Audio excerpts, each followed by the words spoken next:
Take one bracket to use as the gauge bracket and note the location of the slot key indicator. Place the attachment tab against the exterior surface of the wall sheathing or weather barrier where the flashing fin will eventually be placed against in the final installation steps. Take another bracket which will be inserted and clicked into the receiver attached to the window to attach the window frame to the interior side of the rough opening. Place it with the attachment tab tight against the interior. Place a mark on the second bracket where the slot key indicator aligns with the bracket. Then transfer the mark around to the other side of the bracket and mark all the way across the bracket. Set up the brackets needed for the window with the attachment tabs all aligned against a straight edge such as a level. Place a framing square across the brackets aligned with the mark placed on the one bracket. Mark a line across all the brackets.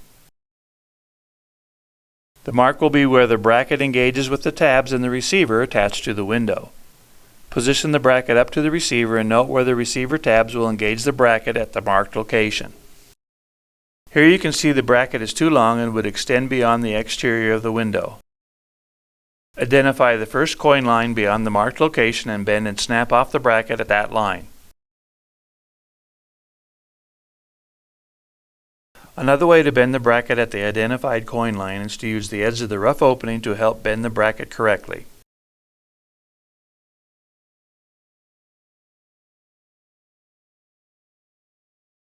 Insert the bracket into the receiver and position it so that the receiver tabs are aligned with the marks. A flat blade screwdriver may be used to help align the receiver tabs with the bracket slots.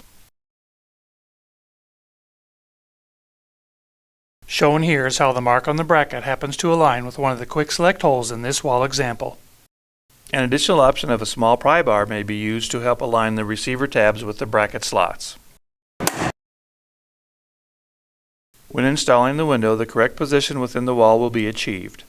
This may be confirmed by taking interior measurements and making sure the flashing fin folds out at the correct location onto the exterior surface.